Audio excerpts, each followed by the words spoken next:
Hey guys, it's Paradise, and here's how you can get the rare weapon, the CURSEBLADE'S CIRQUE, and an awesome mask that will boost your dex by a whole 5 points. Both of these items are things a lot of people have probably missed out on, and the CURSEBLADE'S CIRQUE is a backhand blade, which is one of the coolest new weapon types in the DLC and is very popular at the moment because of how dominant it is in both PvP and PvE. This particular backhand blade comes with a very awesome Deadly Dance unique skill, which sends you flying forwards with a series of attacks allowing you to quickly build damage. So let us know what you think of this weapon and drop a like on the video if we help you out, but here's the location to get it for yourself. The CURSEBLADE'S CIRQUE is one of the best weapons you can get at the very beginning of the DLC, but you will have to get a little lucky as this is dropped by the CURSEBLADE enemies, which are basically those spinny boys. To grab this, you will need to farm them out, and it is a low drop chance, but one of the best locations for farming them is the literal starting grace point,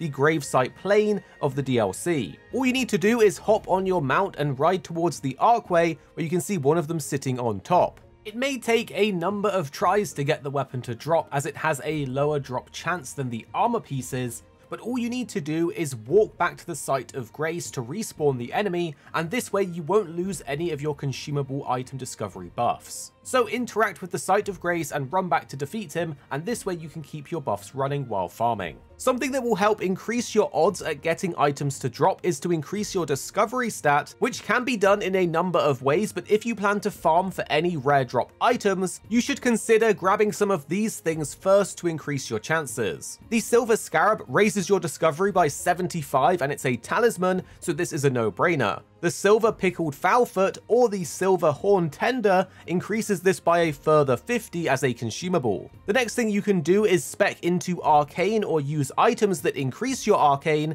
as this also scales with your discovery. So try these different things to juice your discovery up, making getting the drops much easier. It took about 30 minutes of farming for us to get the full armor set, multiple masks, and the weapon using this method. The weapon itself has a requirement of 9 strength, 22 dex, and has E strength scaling with C dex scaling.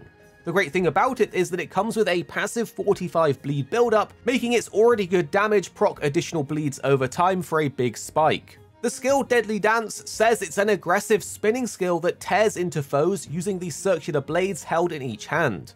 Additional inputs allow for a sharp axe kick follow-up. It's worth noting that the follow-up attack doesn't do any bleed damage, but you can skip this by not doing the additional input. Also, because this is a dance attack, you can use the dancer's armor set to increase the weapon's damage even further. Now, the actual weapon itself isn't ashable or infusible, but it does have very high base damage and decent scaling for a weapon in the backhand blade category. However, if you are looking to infuse your weapon or use an ash, it might be worth picking up something like the Smith Script CIRQUE instead. If you are running dex, you will want to farm these enemies anyway, because their mask gives you +5 in dex when wearing it, so this whole farm is worth your time and super easy. Drop a like and let us know in the comments if we've helped you out, and subscribe because we have way more Shadow of the Erdtree content coming soon.